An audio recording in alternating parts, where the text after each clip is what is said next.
कोटि कोटि वंदन, कोटि कोटि वंदन, कोटि कोटि वंदन, हमारा कोटि कोटि वंदन। भक्त कवि नरसिंह मेहता यूनिवर्सिटी, भक्त कवि नरसिंह मेहता यूनिवर्सिटी।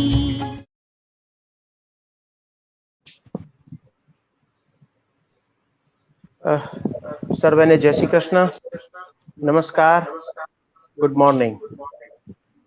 सभी को डॉक्टर पराग देवानी का वंदन। भक्त कवि नरसिंह मेहता यूनिवर्सिटी जूनागढ़ के department of social sciences and social work के समाज शास्त्र विभाग द्वारा आयोजित महान समाज शास्त्री स्वर्गीय S.C. दुबे साहब का जन्म शताब्दी वर्ष सेलिब्रेट किया जा रहा है। उसी सिलसिले में आयोजित आज के नेशनल वेबिनार के अध्यक्ष एवं भक्त कवि नरसिंह मेहता यूनिवर्सिटी के young and dynamic result oriented vice chancellor professor doctor Chetan Trivedi sir, जो आज उसकी एक इम्पोर्टेंट मीटिंग थी, उसी वजह से हमारे साथ जुड़ नहीं पाएंगे, उसने उसकी शुभेच्छा हमको दी है। आज के चेयरपर्सन और सरदार पटेल यूनिवर्सिटी वल्लभ विद्यानगर के समाज शास्त्र के होनहार professor doctor Ramesh Makwana sir, आज के स्पीकर और नेशनल लॉ यूनिवर्सिटी गांधीनगर के बहुत जाने माने स्पीकर और सभी विद्यार्थियों के प्रिय ऐसे सौरभ आनंद सर, हमारे यूनिवर्सिटी के समाज शास्त्र विभाग के कार्यदक्ष अध्यक्ष हमारे जयसी झाला सर, मेरे कलीग डॉक्टर ऋषिराज उपाध्याय, उसके साथ हमारे साथ जुड़े हुए पूरे देश में से जुड़े हुए सब रिसर्चर्स, एजुकेशनलिस्ट, हमारे स्टूडेंट्स, आज के वेबिनार में एक या दूसरे माध्यम से हमारे साथ पूरी तरह से जुड़े हुए सभी का मैं तहे दिल से स्वागत करता हूं। सोशियोलॉजी से जुड़े हुए सभी लोगों में से कोई भी ऐसा नहीं होगा कि जिसने S.C. दुबे साहब का नाम न सुना हो। ऐसे विजनरी सोशियोलॉजिस्ट का जन्म शताब्दी वर्ष भक्त कवि नरसिंह मेहता यूनिवर्सिटी जूनागढ़ के समाज शास्त्र भवन द्वारा सेलिब्रेट किया जा रहा है, जिसके आज के वेबिनार में स्वागत प्रवचन के लिए मैं समाज शास्त्र भवन के अध्यक्ष डॉक्टर जयसी झाला सर को आमंत्रित करता हूं। डॉक्टर जयसी झाला सर, प्लीज।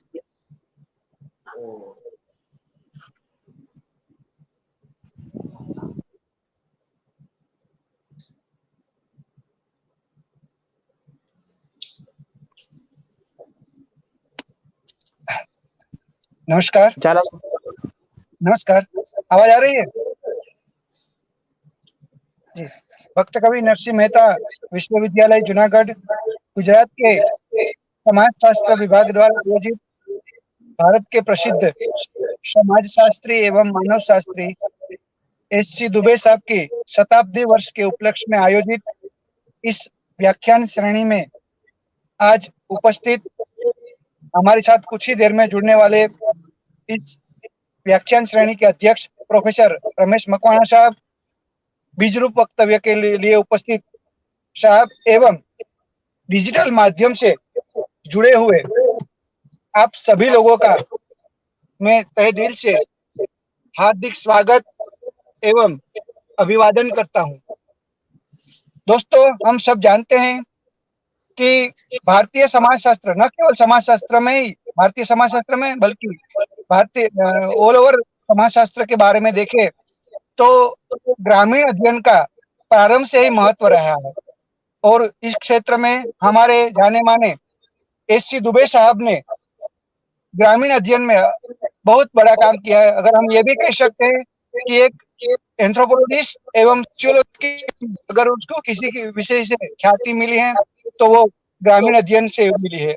और इसी विषय पर बात करने के लिए आज हमारे साथ विषय तज्ञ के लिए रूप में उपस्थित है डॉक्टर सौरभ आनंद साहब, जो कि लॉ यूनिवर्सिटी से संलग्न है। 17 साल का इसका टीचिंग का एक्सपीरियंस है और विभिन्न विषयों पर शोध एवं संशोधन में उसकी अपनी अभिरुचि रही है। सर, आज इस श्रेणी में आपका उपस्थित रहना और रूरल स्टडी पर आपका व्याख्यान देना न केवल हमारे लिए बल्कि इस श्रेणी के लिए बेहद गौरव की बात है। समाजशास्त्र भवन एवं यूनिवर्सिटी परिवार की ओर से मैं आपका तहे दिल से हार्दिक स्वागत एवं अभिवादन करता हूं। साथ ही साथ इस श्रेणी में आज सब्जेक्ट चेयरपर्सन के रूप में हमारे साथ उपस्थित है भारत के जाने माने समाजशास्त्री प्रोफेसर रमेश मकवाना जी, जो कि हमारे गुरुवर्य है। आज शायद गुजरात एवं भारत का कोई ऐसा कोना नहीं होगा कि जहां मकवाना सर को अपने विषय की क्षेत्र में से पहचान न हो।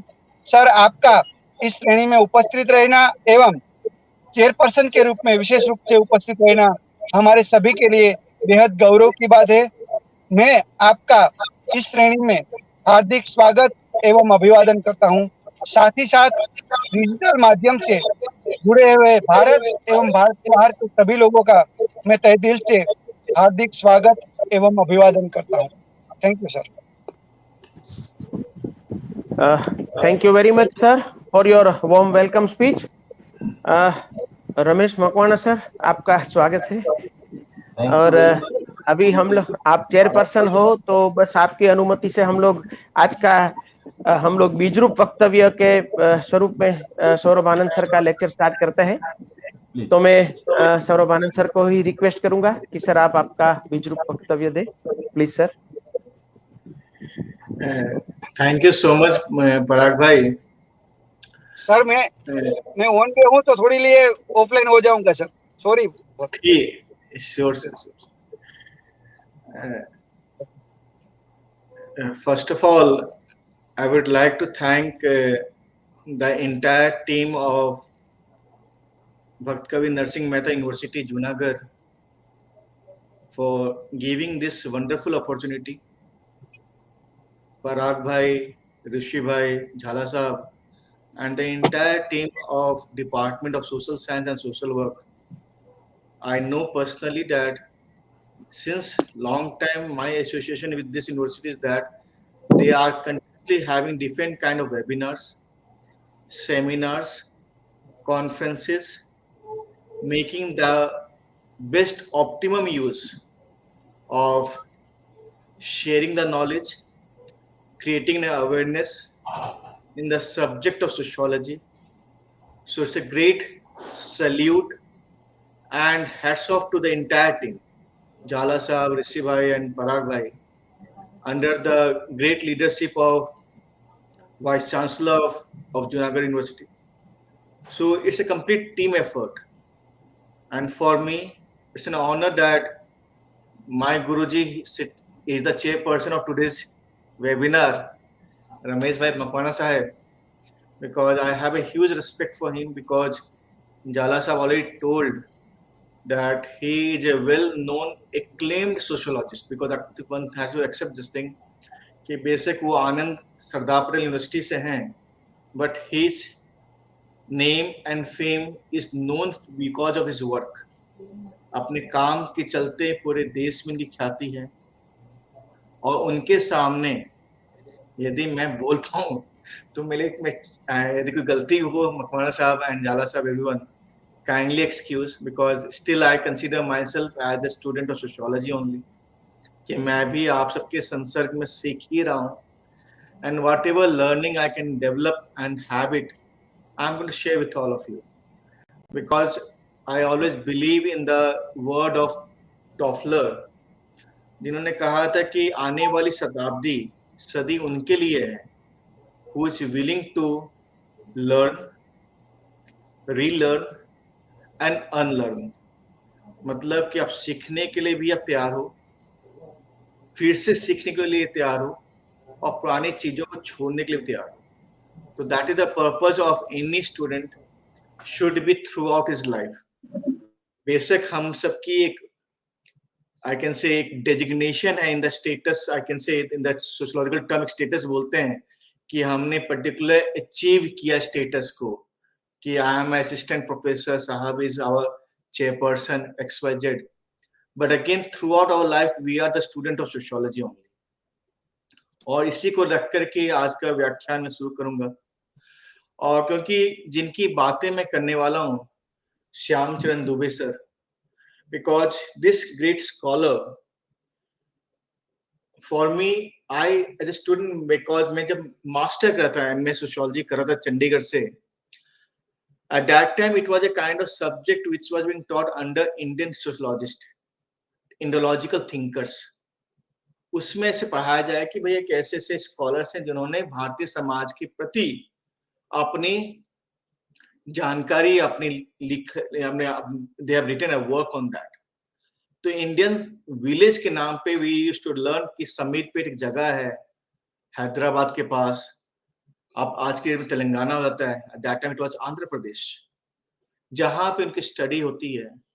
And that become one of the important aspect, important part of every sociologist. कोई भी एक सोशियोलॉजी का स्टूडेंट है, उसके लिए S.C. दुबे सर का वो लेक्चर, वो व्याख्यान, वो book as a Bible, as a Gita, as a Quran, आप जो भी चीज मानते हैं पढ़ना पड़ेगा. So that is how we believe that this person who was born in Sioni, Seoni एक जगह है मध्य प्रदेश में, छोटे से जगह से वहां से आ रहे हैं.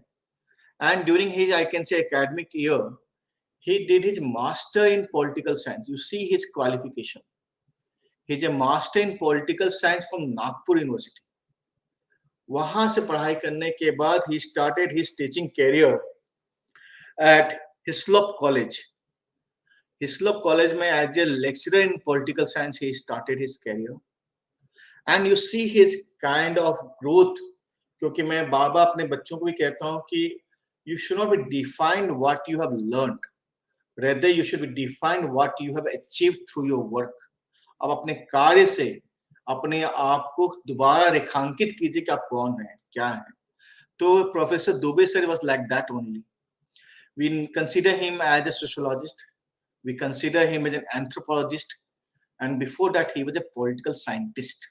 Because his basic qualification is from political science. और उसके बाद इनका जब लेक्चर वहां पर मतलब join as a lecturer, he started his, बोलते कि जो एकेडमिक ग्रोथ किसी का होता है, that starts happen at Lucknow University.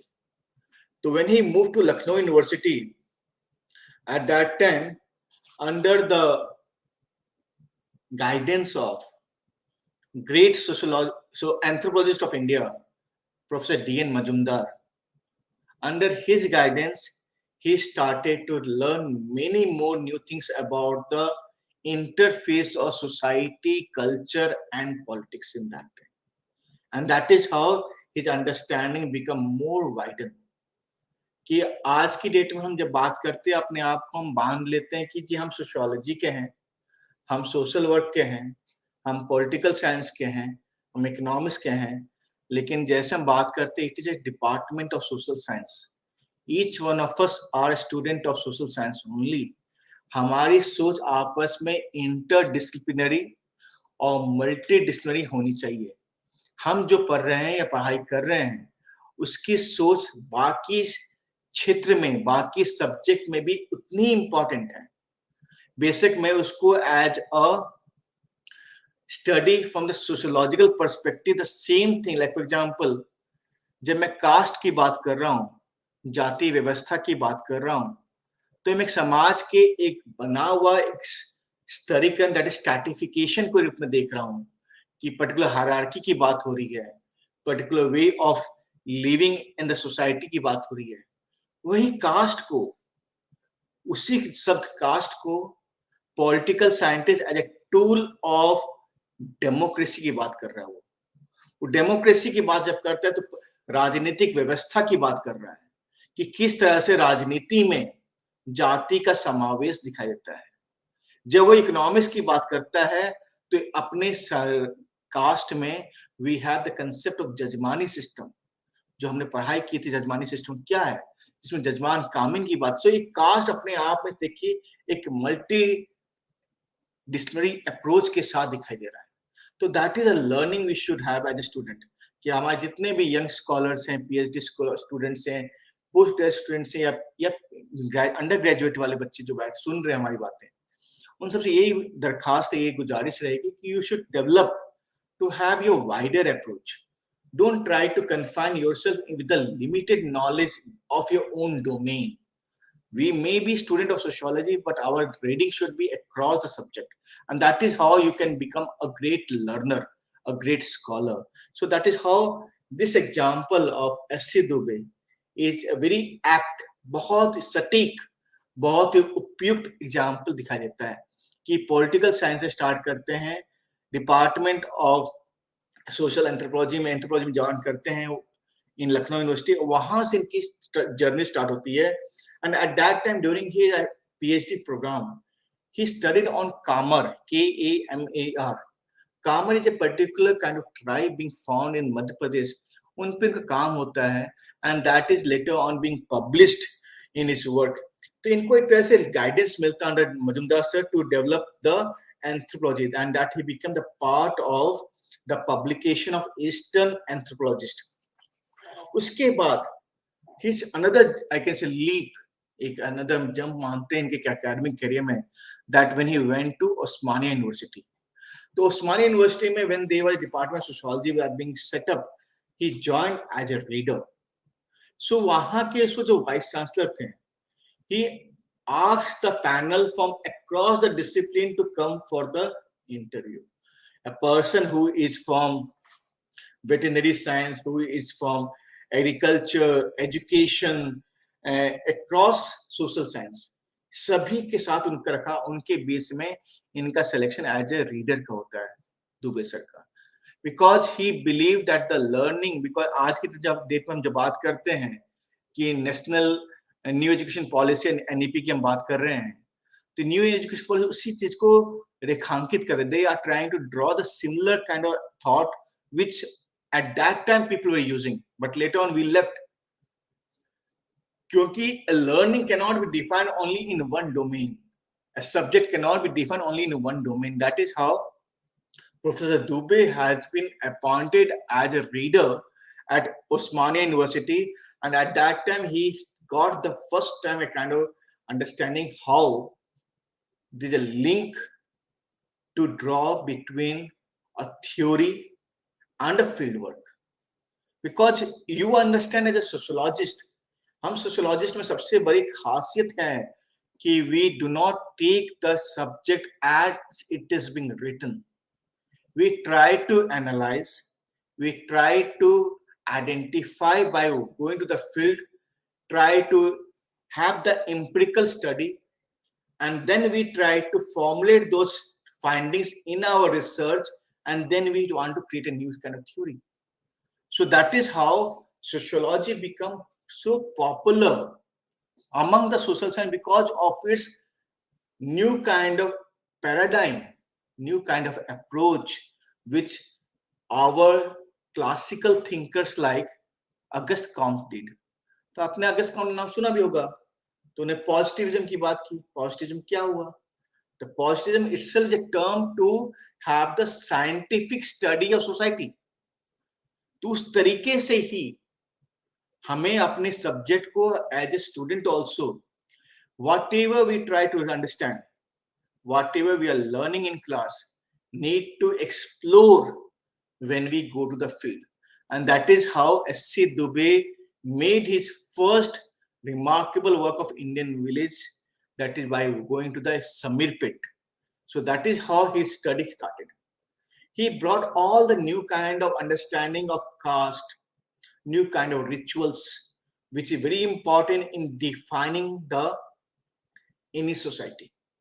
And that is how his lecture has been taken up at that time, because he was also associated with the one of the flagship program, because we are talking about that era कि जब India का independence मिला है, and at that time many kind of government programs were being launched, and at that time community development program CDP, उस पे उन्होंने study किया.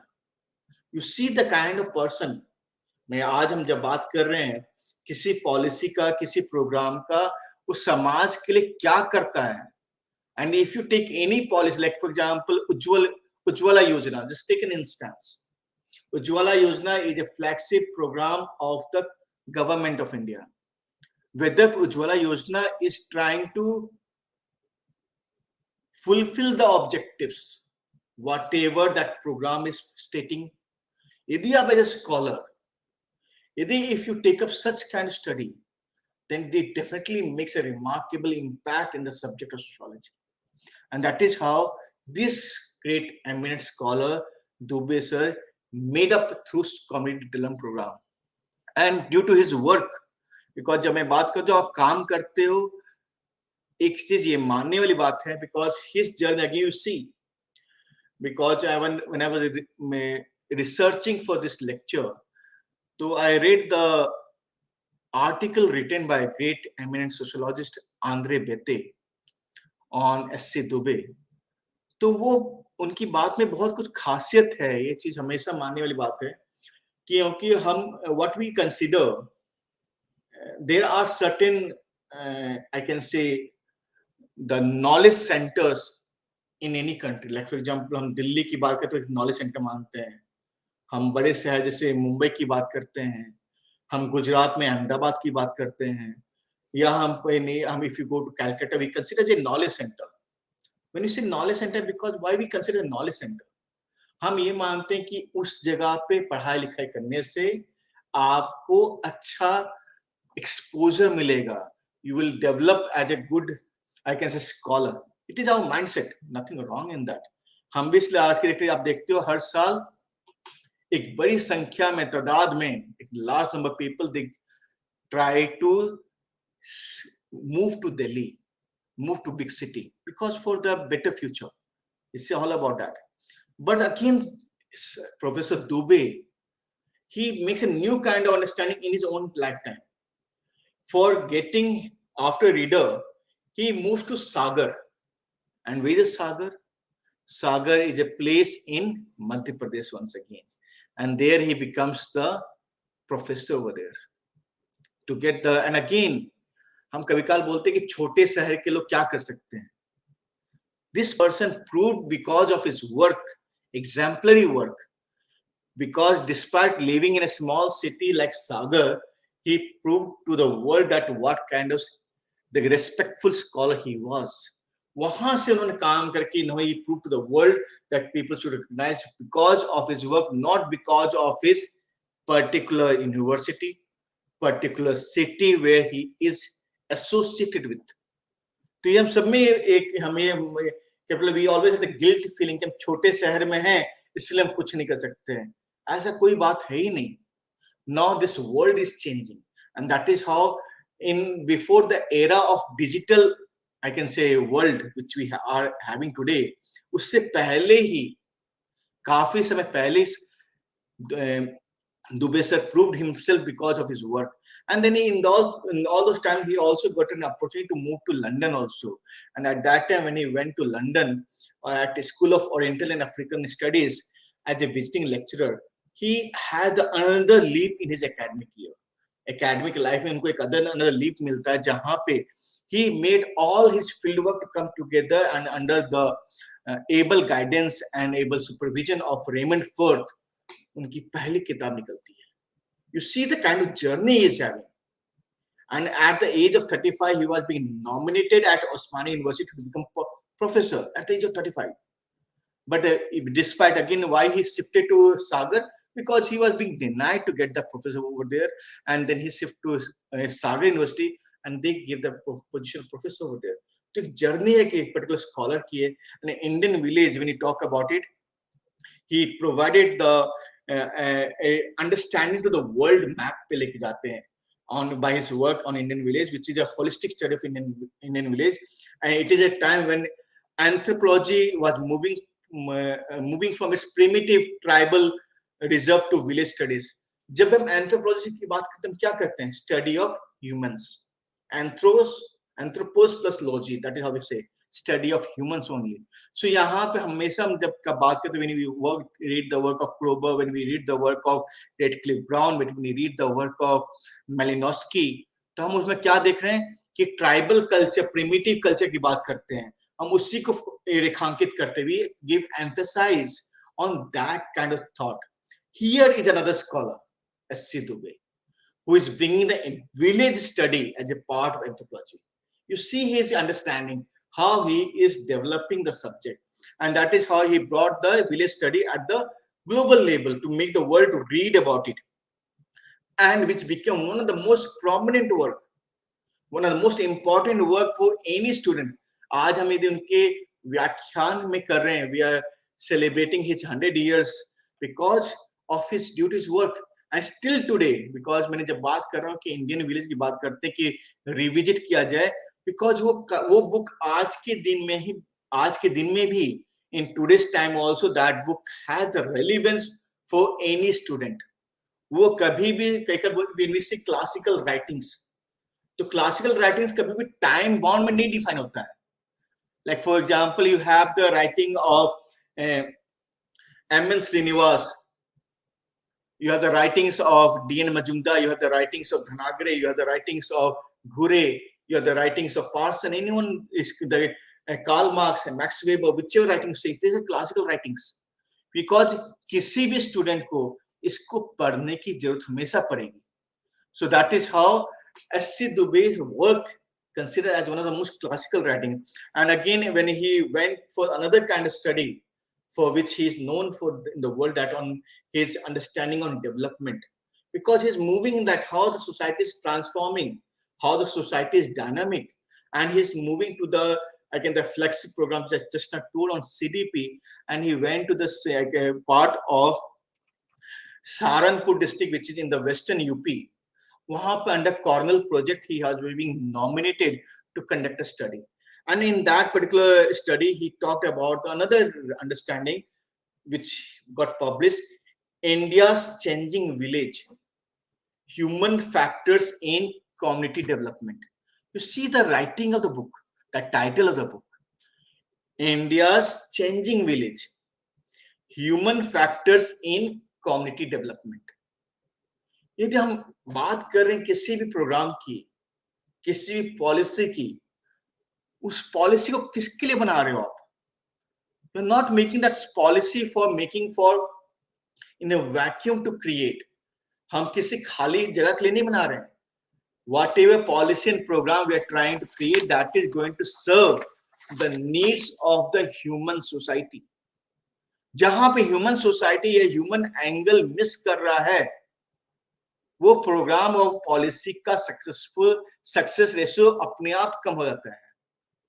So that is how he understood this thing, कि यदि हम सीडीपी की बात कर रहे हैं, यदि चेंजेस की बात कर रहे हैं, तो उसमें एक ह्यूमन फैक्टर कहां पे आता है, and that has been reflected in his work.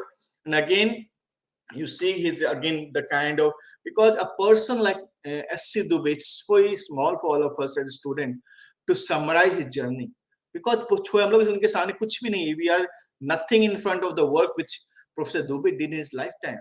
We are just putting a tribute only. हम लोग उनके लिए tribute ही मान के चलिए कि उनको दे रहे that whatever work he did, and as a student of sociology हम उनकी बातों को वापस दोबारा रिविजिट कर रहे हैं तरीके से, उन्हीं के काम को आज के समय में. So especially he, I can say, also became the deputy director of the Anthropological Survey of India, and that is how his journey has been. And again later on he become a kind of scholar in his subject, and he got a chance to I can say make a lot of changes, because मैं हमेशा मानता हूँ कि any institute, any I can say organization, it depends on the thought of a leader. Especially this is all about leadership quality for me sometimes, which makes the individual to create a new beginning in any place. मैं बात कर रहा हूँ, for example, if you consider the name of Anand at the world level, everyone have the credit of Sardar Vallabhbhai Patel as a leader, the great leader of this country. But again, at the world level, when you talk about it, is with the coming of one of the biggest cooperative movement of the world, that is Amul. You see, and again, the Verghese Kurian as a person, कि एक veterinary doctor वहाँ जाके करते हैं, and then he started a new kind of journey. So it depends on leader. So this person, when I mentioned about Professor S.C.Dube, when he became a professor at Sagar University, he started to create a new kind of, I can say, approach, a new kind of thought by bringing new understanding of subject, कि हम अपने subject, for example हम as a teacher, when I say about myself as a teacher, each one of us we want to live in our comfortable zone. हम अपने particular zone में बहुत comfort के साथ रहना चाहते हैं। We don't want to be stressed, we don't want to being a new kind of outlook, and that is somewhere because you have to accept as a student. जब मैं बोलता हूँ स्टूडेंट आप हो, तो you also always have to be ready with a new challenge. You always have to see whether as a student, are you justifying your subject? Are you making a new kind of development, new kind of topics to be teach to your younger ones? This is a very challenge to us. And this Professor S.C.Dube at that time, he brought all the new kind of terminologies, new kind of things which other people are not teaching. He brought in his department, and that becomes so important, so interesting that student, you see, Sagar is in MP, but a student from Osmania, from Hyderabad, from Andhra Pradesh, from Odisha, from nearby Gujarat, all the students from these places, they used to come and study over here. अब कभी कल मैं बोलता हूँ कि आप as a teacher, you become more proud when your students like they do exceptionally well. So under S.C.Dube, we have the scholars like T.R. Singh.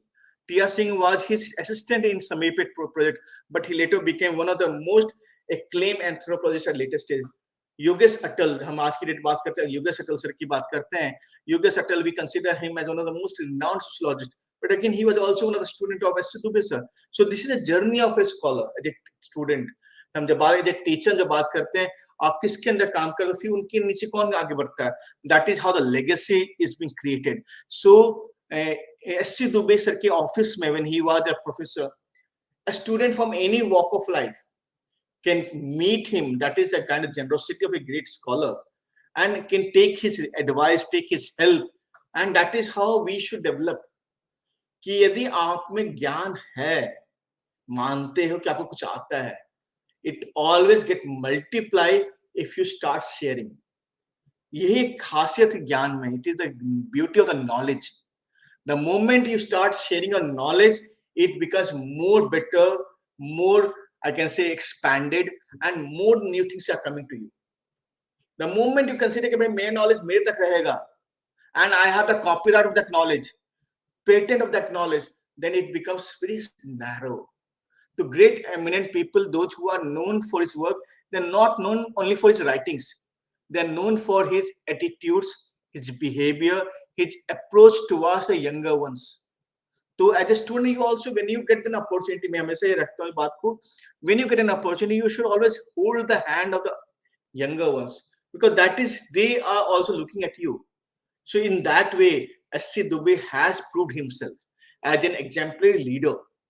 So we are talking about such a great scholar, and I can remember when I was researching for this article, he was invited in one of the inaugural address to speak about the uses of sociology in the Hindi belt. अब ये सोचे कि कुछ बात के लिए, क्योंकि हम लोग, we understand, हम आपसे बेसिक ये व्याख्यान, it is a kind of combination of Hindi and English, and again I always believe कि language cannot be the barrier, but हमारे में तकलीफ क्या होती है कि most of the writings we try to showcase from the Western thought. हमें ये तकलीफ उस बात को, हम we always get emphasize to the Western thought. Here is another scholar, S.C.Dube, who brings an effort of providing the Indological perspective. वो बोलते कि why you want to follow the Western ideas? Indian society itself is such a diverse. Use your Indian vernacular language. For example, if someone is writing in Gujarati, take an instance. I know Professor Makwana as a great scholar. He has been a great prophylactic writer in Gujarati language. It doesn't mean that his stature in academia ever has come down. I know Professor Vidyut Joshi, who has been a great writer who writes in Gujarati. It doesn't mean anyway that his stature has come down anywhere. ये आपको सोचना पड़ेगा कि हम उस चीज को, जिसमें भी आप समझ पाते हैं, भाषा आपके लिए एक माध्यम है. It cannot be a barrier for your knowledge. You should always believe in that. You don't consider कि मुझे इंग्लिश नहीं आती है तो मेरी दुनिया खत्म. That should not be the purpose for us to make up. And that is, we have to believe that how S.C.Dube proved this thing. Because at his later stage, he started to write more in Hindi. Because he was from Hindi belt. And that he made assured that students from the Hindi background can also create a new kind of understanding. So in Gujarat, maybe we are talking about Gujarati language, one of the most respectful language which we have. And there's nothing wrong if you study in Gujarati over there. Because our eminent scholars like Dube sir, they proved, उन्होंने prove किया इस बात को कि आपकी भाषा के चलते आपकी पढ़ाई लिखाई में कमी नहीं हो सकती. So that one has to keep this kind of learning for all of us. These are become reminders for all of us कि what we are talking about. And that is how he proved it. Like for example, just I used to say this thing to in my class also. Like for example, when you talk about certain companies like Sony, certain companies like Mitsubishi, certain companies like Suzuki, hopefully we understand from where they belong to, these companies. All these are Japanese companies. When you talk about Hyundai, when you talk about Samsung, when you talk about LG, these are Korean companies. And my dear friends, आपको ये मानना पड़ेगा कभी भी आपकी भाषा को लेकर के you don't feel ashamed. ये सारी कंपनीज के सारे काम उनके लोकल वर्नाक्युलर लैंग्वेज में ही होते हैं. आप जापान जो तो जापानीज में काम होगा. They will never change their culture. They will never change their language for you. आप कोरिया जाइए तो कोरियन में काम करना पड़ेगा. तो you should feel proud about that. हमें उस बात के लिए गौरव महसूस करना चाहिए कि for whichever language you speak, basic मैं जिसमें कंफर्टेबल हूं उसमें बात कीजिए. बेसिक सामने वाला maybe he can try to understand, but again you do not feel same as a scholar, as a student कि भाई लैंग्वेज के चलते मैं नहीं कर पाऊंगा. So again is a kind of challenge which we have to understand what we are trying to interpret over here. Just to I can say make up that in case if I may, hopefully I covered anything CDP I have covered here. Again, you understand he's another this scholar, Professor S.C.Dube. He also made an impact on the study because you can understand during the 70s we had the era of emergency also, and at that time in era of emergency it was a forced sterilization happened. And you see, as a scholar, आपका सोच क्या हो सकता है? This scholar he made a study on the family planning.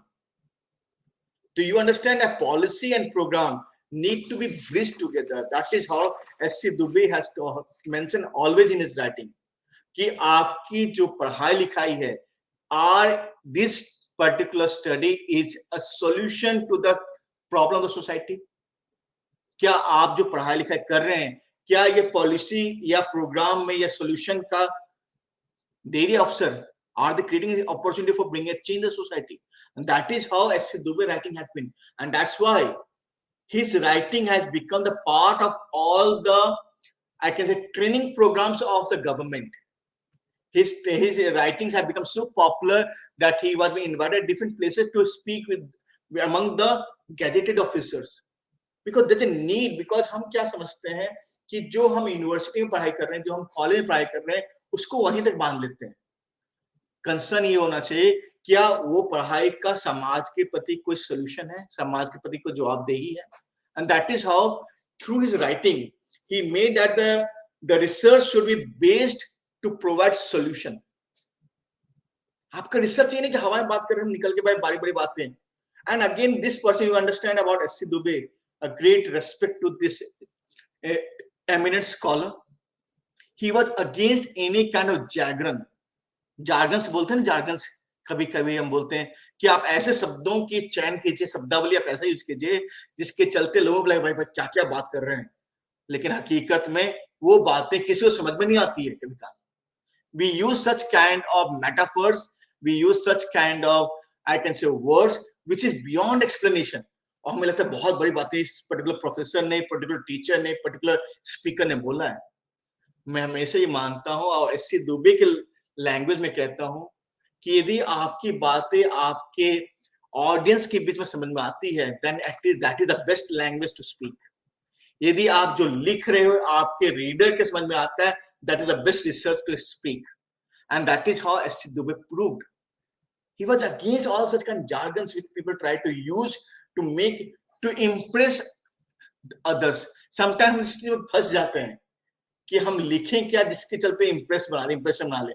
Impression चक्कर में कभी कल क्या होता है, our main writings become sidelined and we become the part of something else, and that is how negated S.C.Dube negated through his writing when we're talking about it. And again, especially, I'm just going through that certain small thing is left over here.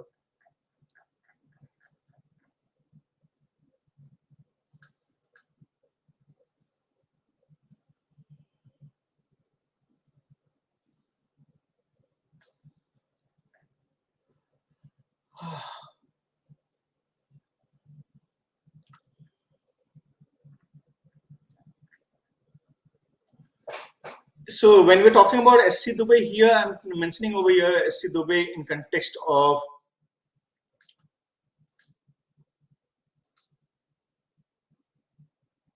so no village in India, according to S.C.Dube, when you're talking about here, it's entirely autonomous and independent.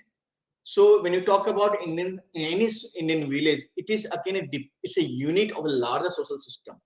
आज की date में भी, if you consider the writing of S.C.Dube in today's time also, when I'm talking about my topic over here, आज की date में भी Indian village is a unit of the bigger social system, and in which there is an organized political setup. आप कभी भी if you are from village, आप समझ पाएंगे गांव के इलेक्शन, गांव की सरपंच का इलेक्शन, गांव में किस तरीके का माहौल बनता है, एक बड़े रूप में एक इंडिया की रिपब्लिक को डिफाइन करता है. And that is how he talks about it. Indian village is a independent, but it is connected with the main larger system over here. Autonomous भी है, independent भी है, but again it is connected with the larger aspect over there.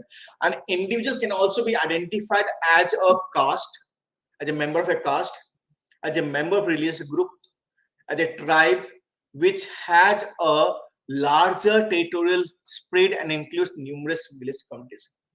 कभी भी एक book written by Rajni Kothari, जब समय मिले आपको कभी भी पढ़ने का, caste in Indian politics, specially जब भी समय मिले, and this again great scholar Rajni Kothari is talking about कि आज की डेट में मैं बात कर रहा हूँ 2022 में भी recently we have completed an election of Uttar Pradesh in the last I can say state assembly election.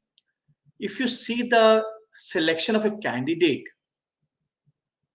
if you are more I can say researcher in that way, आप उन्हें बहुत सारे फैक्टर्स दिखाई देगा आपको, जहां पे उसकी जाति, पर्टिकुलर कम्युनिटी, पर्टिकुलर भाषा, पर्टिकुलर ग्रुप के साथ किसके साथ बिलोंग करता है, and in that way the choice of the candidate is being given.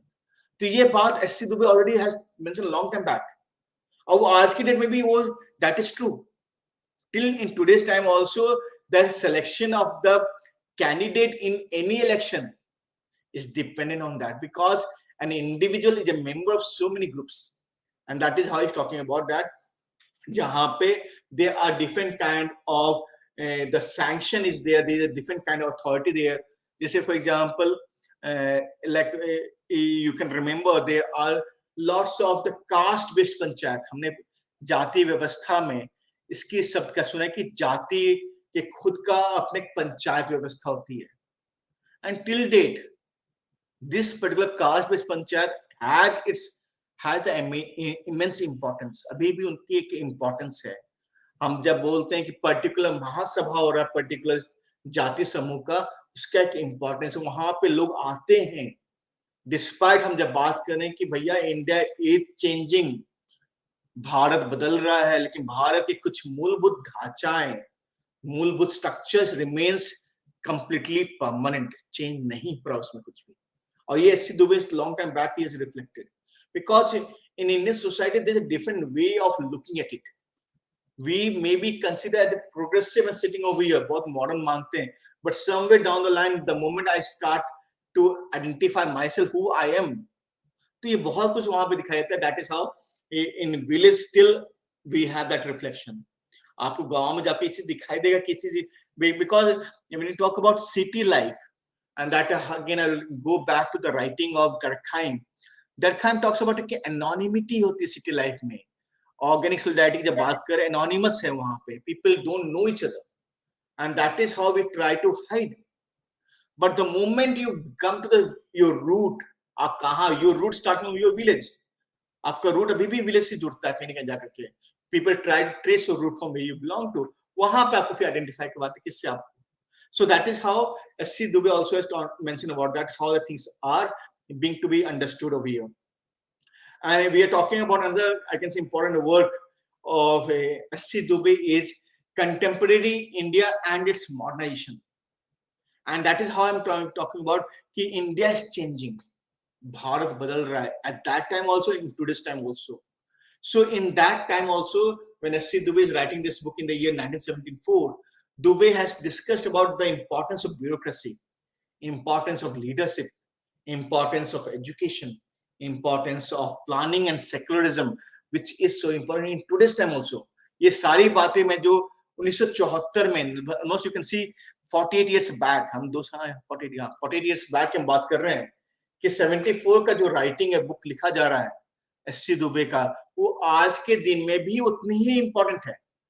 वो शब्दों का चयन, whatever writing he has made in his book Contemporary India and its Modernization, कि भैया कि bureaucracy, you see that today's time still bureaucracy has the important role to deliver any change, and you've seen in many aspects, because due to, like for example, despite we had a pandemic को हमने control क्यों किया? Because we had the effective bureaucratic setup. एक proper channel के through you see that people were talking in the world कि भाई India में Covid vaccine या कोविड से लड़ने की क्षमता ही नहीं है. It is difficult to get the vaccination to everyone, but due to the effective leadership, effective bureaucracy, things become materialized. तो आज की डेट में भी एस.सी. दुबे का राइटिंग समझ में आ रहा है चीज कि वो वैसी बात है. Education, you see the kind of education which you are trying to prove. We are moving to more such kind of skill-based education. And because why we are moving to the skill-based education? Because we are trying to see our education with the concept of livelihood. That is how it is changing. Education has a role to play, has to bring up in that way. And that is how, and again, the concept of planning, you may have considered, like in today's time when you talk about Niti Aayog has one of the most important think tank of India, which is making lots of, like we had the earlier planning commission, now it has been rechristened as Niti Aayog. Again, the same impact, whatever Dube sir has written 48 years back, 48 साल पहले जो लिखा था वो भी आज के date में सेम चीज है. When you talk about the concept of secularism तब भी इशू था, आज भी डेट में इशू आपका है. In today's time also people are trying to fight in the name of religion and prove other as a religious, someone as religious. So this still has the relevance in today's time. So this is how in today's time also, despite we talk about our modernization in modern society, religion has a larger role to play. कि धर्म आपसे अलग हो ही नहीं रहा है, आपकी particular whichever religion you practice वो आपके साथ में ही चल रहा है. And that is how need to be understood how Dube is talking about. Rishi sir, just let me know what is the time left for me. Otherwise, I may continue also. Please let me know in case with your kind permission, Parag sir and everyone, please. Bus sir 5 મિનિટમાં પૂરું કરો તો વાંધો નહીં sir. As you like conclusion ઉપર જાવ તો પણ વાંધો નહીં, 10 મિનિટ ચલાવો તો પણ પ્રોબ્લેમ નથી કોઈ. Definitely sir. Very knowledgeable and helpful. Another work of S.C. Dube is Modernization and Development, a search for alternative paradigm. Again in this also you see his writing. That is I'm talking about कि इनकी जो write up है, इनके जो look, उन्होंने जिस research काम किया है, scholarly work किया है, has a relevance in today's time. And that's why we are thankful to Department of Social Science and Social Work of Junagadh University that they are celebrating I can say 100 years of a great scholar. कि उनके writing की, उनकी लिखावट की, उनकी scholar के ऊपर हम बात कर रहे हैं फिर से, क्योंकि उसकी रेलिवेंस आज की में भी है. In today's time also, these books, these writings have a prominent role to play. And that is how he's talking about the concept of the modernization from the concept of economic development. अब economic development has a different perspective. जब हम बात करें economic development has a some aspect in GDP, but whether that GDP is converted into the social fabric or not, that's a question for us. क्या हम GDP को convert करवा पा रहे हैं? क्या GDP is also enhancing your HDI? क्या GDP can also help in providing security in the society? क्या कर पा रही है वो चीजें? That is how we're talking about modernization development in the understanding of S.C.Dube over here. And with this, almost I can say we have almost taken up all the aspect of Dube's, I can say, when talk about it, and somewhere, in case if I'm missing anything, I can let me know, in case I can just go through once.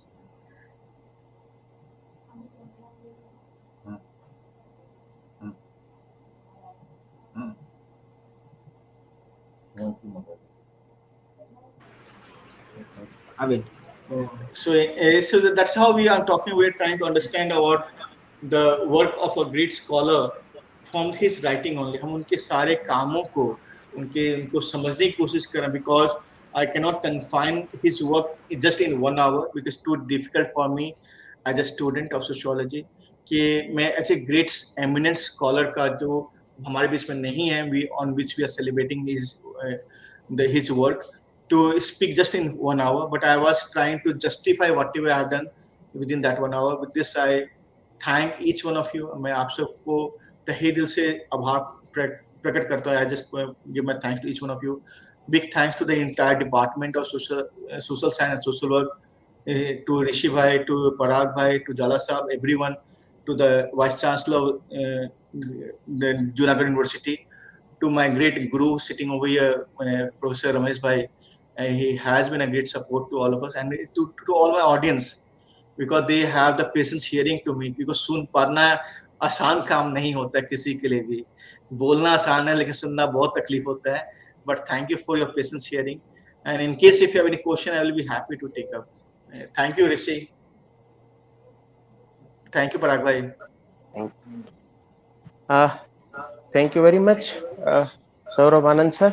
आपने जो भी information दी है वो helpful भी रहेगी. Micro से macro analysis करके आपने इंफॉर्मेशन दी है, तो जो भी हमारे यंग सोशियोलॉजिस्ट है या रिसर्चर्स है, वो अभी S.C. दुबे के साहब के बारे में जो नहीं जानते थे, उसको भी कोई अननोन इंफॉर्मेशन मिली, जो उसको बहुत मुझे लगता है कि फ्यूचर में भी बहुत हेल्पफुल होगी.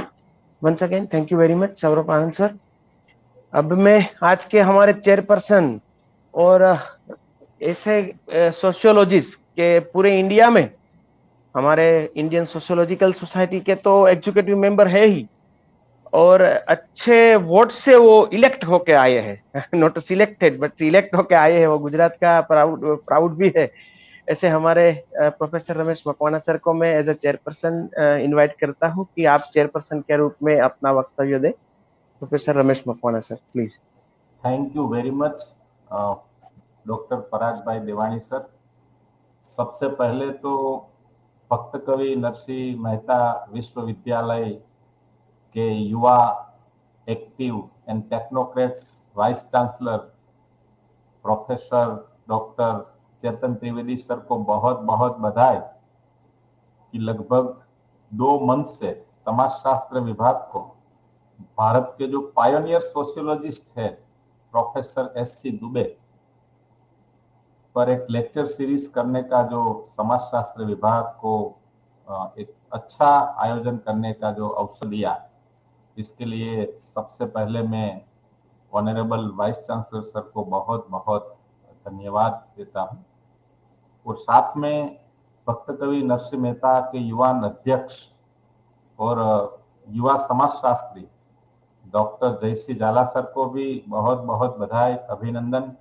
और साथ में उनकी टीम में दोनों दोस्त डॉक्टर ऋषिराज उपाध्याय जी और डॉक्टर पराग देवानी जी हम साथ साथ तीनों साथ मिलकर जो 2-3 मंथ से पूरी सीरीज चला रहे हैं और अच्छे अच्छे स्कॉलर को गुजरात और भारत से इनवाइट करके हमारे गुजरात और भारत के युवा शोधार्थी और यंग सोशियोलॉजिस्ट को नए ज्ञान की खोज सबके सामने प्रस्तुत करने का जो प्रयास करते हैं, इसलिए सबको अभिनंदन और वंदन। और इसी क्रम में आज मेरे दोस्त और युवा समाजशास्त्री डॉक्टर सौरभ आनंद जी आज हमारे बीच थे और उन्होंने रियल में प्रोफेसर S.C. दुबे का जो प्रमुख योगदान है, खासकर इंडियन विलेज, उन पर उनका जो लेक्चर था आज का, वो स्पीच रियली इंटरेस्टिंग थी, इंफॉर्मेटिव थी और इम्पेरेटिव थी। इसीलिए आनंद सर को बहुत बहुत बधाई कि सर आपने वाकई में प्रोफेसर S.C. दुबे ने जो कास्ट एनालिसिस किया है, खासकर सोशियोलॉजी में, वो कास्ट एनालिसिस पर गहराई से अपनी बात रखी।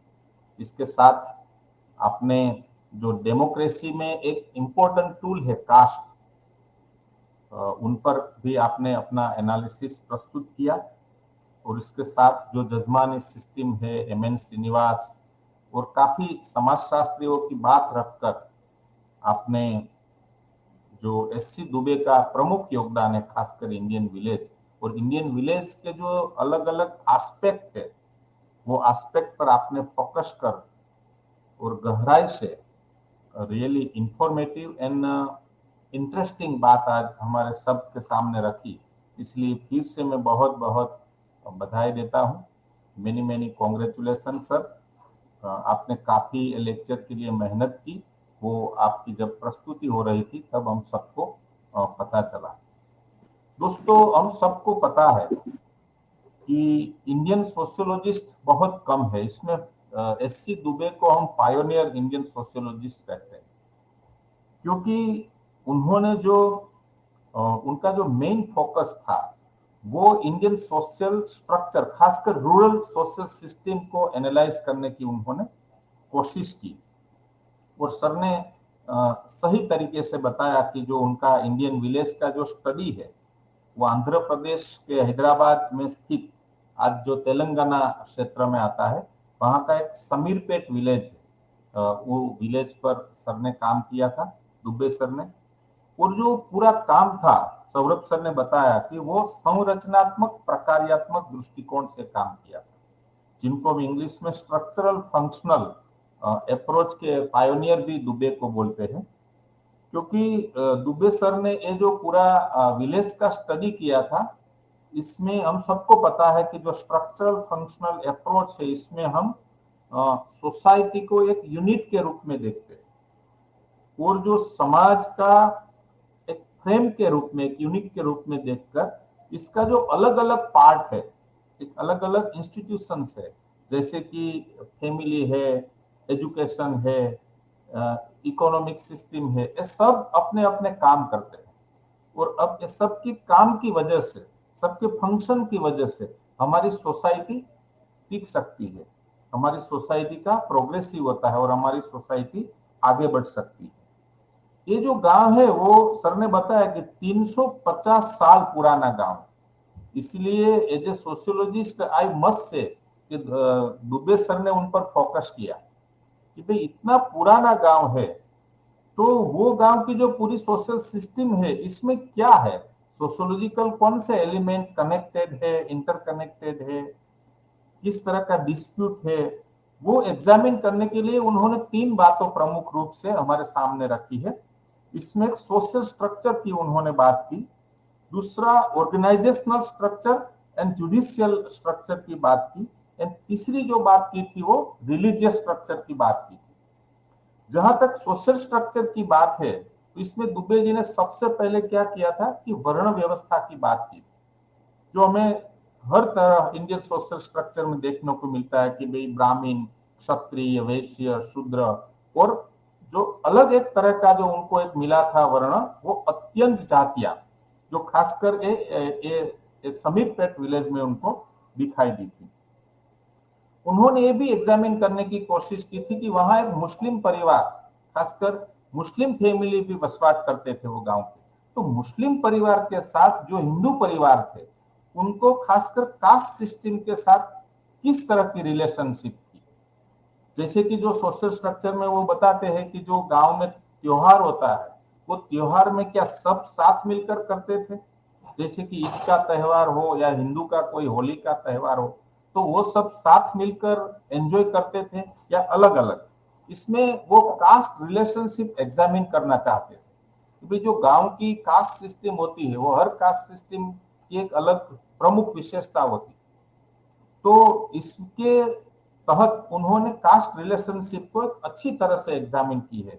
और आज जो बच्चे हमारे साथ जुड़े हैं सबको मैं बताना चाहता हूं कि जो आप रूरल स्टडी पर काम करना चाहते हैं तो मुझे लगता है सबसे पहले आपको इंडियन विलेज पढ़ना चाहिए, क्योंकि इंडियन विलेज का जो सैंपल साइज है, उनकी जो मेथोडोलॉजी है, और इसमें जो कास्ट सिस्टम को किस तरह से हमें एनालाइज करने की आवश्यकता है, इसमें रिलेशनशिप को हमें कौन से वेरिएबल्स के साथ जोड़ने की आवश्यकता है, वो एससी दुबे ने बहुत गहराई से ये स्टडी में उन्होंने एनालाइज करने की कोशिश की है। तो ये बात रही सोशल स्ट्रक्चर की। इसमें उन्होंने देखा कि वहां जॉइंट फैमिली सबसे ज्यादा था, इसके साथ पितृसत्ता और पुत्रवंशीय पारिवारिक सिस्टम थी वहां, जहां तक सोशल स्ट्रक्चर का सवाल है। और जो ऊंची जातियां हैं वहां की, वो वहां की निम्न जातियों के साथ भी रिलेशन रखती थी। दूसरा, उन्होंने जो ऑर्गेनाइजेशनल और खासकर जुडिशियल स्ट्रक्चर की बात की, इसमें उन्होंने देखा कि जो वहां मुखिया की सिस्टम थी और मुखिया जो ऑर्डर करते थे वो पूरे गांव के लोग उनको फॉलो करते थे। आजकल हम स्टडी करते हैं लेकिन स्टडी को एंथ्रोपोलॉजिकल एस्पेक्ट से बहुत कम देखते हैं, हम सोशियोलॉजिकल एस्पेक्ट से। तो ये जो पूरा स्टडी है इसमें दुबे का जो दृष्टि है वो मुझे लगता है, एज पर माय ओपिनियन, कि दोनों बातों हमको देखने को मिलती है। क्योंकि उन्होंने जो वर्ण व्यवस्था की बात की, वो वर्ण व्यवस्था की बात एंथ्रोपोलॉजिकल अप्रोच के तहत उन्होंने एग्जामिन करने की कोशिश की। और जो रिलेशनशिप पैटर्न की वो बात करते थे, इसमें उनका ज्यादातर सोशियोलॉजिकल फोकस लगता है। मेरी समझ में ऐसा है कि उन्होंने वहां सोशियोलॉजिकल फोकस की बात की और उन पर डालने की कोशिश की। ऑर्गेनाइजेशनल जो सिस्टम की वो बात करते, इसमें उन्होंने पंचायत की भूमिका पर भी बात की कि जो वहां पंचायत थी वो पंचायत में किस तरह की आधारभूत सुविधाएं थी, वो पंचायत किस तरह से काम करती थी। और इसमें खासकर उन्होंने रूरल डेवलपमेंट पर भी फोकस किया कि वो पंचायत के मुखिया थे, वो गांव विकास की जो विभिन्न योजनाएं थी वो गांव में ला सकते थे, इसके लिए गांव का कोई डेवलपमेंट हुआ, उन पर भी दुबे जी ने फोकस किया था। और तीसरी जो उनकी जो महत्वपूर्ण बात थी समीर पेट में, वो रिलीजियस स्ट्रक्चर एग्जामिन करना चाहते थे। तो इसमें उन्होंने क्या किया कि रिलीजियन स्ट्रक्चर में उन्होंने खासकर मान्यताएं, वहां के विश्वास, वहां की लघु परंपराएं, जो लिटिल ट्रेडिशन की बात योगेंद्र सिंह ने भी अपनी किताब में की है, वो मुझे लगता है कि ये सबसे Pioneer study SC Dubey ji की थी। उनके आधार पर जो प्रोफेसर योगेंद्र सिंह ने लिटिल परंपरा, लघु और गुरु परंपरा की बात की, वो मुझे लगता है यहाँ से वो शुरुआत होगी, ऐसी मेरी समझ है। गांव में जो भूत प्रेत की आखिर सिस्टम थी, गांव में जो त्योहार, खासकर हिंदू मुस्लिम साथ मिलकर जो त्योहार की मजा लेते थे, त्योहार मनाते थे, उन पर भी काम किया। और ये पूरा जो आपका पूरा यूनिट है वो उन्होंने रिलीजियस स्ट्रक्चर पर रखा है। तो कुल मिलाकर मुझे लगता है कि एक ब्यूटीफुल स्टडी है। और आज सौरभ सब ने रियली बहुत गहराई से, बहुत डिटेल में और ऑल एस्पेक्ट को कवर कर कर उन्होंने हमारे सामने अपनी बात रखी। इसलिए वाकई में many congratulation doctor Saurabh Anand sir. और आज इसी श्रृंखला में मुझे भी जोड़ने का, 2 शब्द बोलने का जो अवसर दिया, इसलिए मैं वंस अगेन यूनिवर्सिटी के युवा वाइस चांसलर प्रोफेसर चेतन त्रिवेदी सर, समाजशास्त्र विभाग के युवा समाजशास्त्री डॉक्टर जयश्री झाला सर, और साथ में डॉक्टर पराग देवानी सर और डॉक्टर ऋषि उपाध्याय सर को भी बहुत बहुत आभार कि आपने एक अच्छा एक सोर्स पर्सन को बुलाकर एक अच्छी डिस्कशन रखी। मेरा स्पष्ट रूप से मानना है कि आज का जो सौरभ सर का लेक्चर है ये हमारे युवा साथियों के लिए फ्यूचर में खासकर रूरल स्टडी पर जो काम करना चाहते हैं इसके लिए अत्यंत उपयोगी होगी। Thank you very much. Thank you very much Ramesh Makwana sir, आपने बहुत डीप एनालिसिस के साथ जो एज अ चेयरपर्सन हम लोगों को इंफॉर्मेशन दी है वो भी हमको बहुत हेल्पफुल होगी। आज हमारे दोनों वक्ताओं ने ऐसा लग रहा है कि पूरे सोशियोलॉजिकल ओशन में हम लोगों को एक अंदर जो डीप ले गए और सभी को बहुत अच्छी तरह से इंफॉर्मेशन दी। अब इस वेबिनार के अंत तरफ हम लोग आगे बढ़ते हुए मैं वोट ऑफ थैंक्स के लिए झाला सर જોડાણા છો સાથે? झाला सर સંભળાય સર? એ સર સંભળાય છે અવાજ? કઈ કેવું છે બાકી વોટ ઓફ થેન્ક્સ તરફ આગળ વધ્યો? ઓકે ઓકે झाला सर आज थोड़ा ओके। अब मैं मेरे कलीग मेरे छोटे भाई जैसे डॉक्टर ऋषिराज उपाध्याय को वोट ऑफ थैंक्स के लिए आमंत्रित करूंगा। डॉक्टर ऋषिराज उपाध्याय। धन्यवाद पराग भाई। सबसे पहले इस समग्र व्याख्यान माला को यूनिवर्सिटी के ऑफिशियल पेज के माध्यम से प्रसारित करने के लिए मंजूरी दी है। इसी के साथ समाजशास्त्र विभाग के हर कोई कार्यक्रम को बहुत ही उत्साह से जो मंजूरी देते हैं और सभी कार्यक्रम में हमारे साथ रहते हैं, ऐसे हमारी यूनिवर्सिटी के माननीय कुलपति श्री चेतन भाई त्रिवेदी सर का मैं आभार व्यक्त करता हूँ। समाजशास्त्र विभाग द्वारा आयोजित आज के इस S.C. दुबे सेंटेनरी सेलिब्रेशन में अपने बीच चेयरपर्सन के रूप में सरदार पटेल यूनिवर्सिटी वल्लभ विद्यानगर से उपस्थित प्रोफेसर डॉक्टर रमेश भाई मकवाना सर का भी मैं तहे दिल से आभार मानता हूं कि आज इस कार्यक्रम में चेयरपर्सन के रूप में उपस्थित रहे और व्याख्यान के अनुरूप अपने विचार रखे। धन्यवाद मकवाना सर। और साथ ही मैं अपने बीच उपस्थित आज के बीज रूप वक्ता गुजरात नेशनल लॉ यूनिवर्सिटी के अध्यापक और मेरे बहुत ही अच्छे दोस्त ऐसे डॉक्टर सौरभ आनंद सर का मैं धन्यवाद करता हूं कि उन्होंने दुबे जी के प्रदान के संदर्भ में बहुत ही महत्वपूर्ण विषय relevance of rural sociology through the pathway of S.C. Dube's Indian society a critique पर व्याख्यान दिया और अपने जो विचार है वो साझा किए। उनके लिए मैं उनका तहे दिल से धन्यवाद व्यक्त करता हूँ। इस व्याख्यान माला को आयोजित कर रहे हमारे समाजशास्त्र विभाग के अध्यक्ष एवं इस कार्यक्रम के कन्वीनर प्रोफेसर डॉक्टर जयसी झाला सर का भी मैं आभार व्यक्त करता हूं कि उन्होंने पूरे साल से ये मेहनत करते हुए ये लगभग हमारा 13वां कार्यक्रम है। तो ये पूरा सेंटेनरी सेलिब्रेशन है जो झाला सर का विजन था वो अभी बहुत ही शॉर्ट पीरियड में पूर्ण होने जा रहा है, तो उनके लिए भी मैं झाला सर का आभार व्यक्त करता हूं। और अंत में इस कार्यक्रम को सफलता से संचालित कर रहे हमारे कलीग और हमारे भाई समान डॉक्टर पराग भाई देवानी का भी मैं आभार व्यक्त करता हूं। धन्यवाद। Thank you so much. Thank you all. Thank you all. Thank you sir. और ये थैंक यू सर फिर मिलते हैं। आज ये इधर ये वेबिनार को एंड में पूरा होते हुए डिक्लेयर करता है। Thank you very much. जय श्री कृष्ण।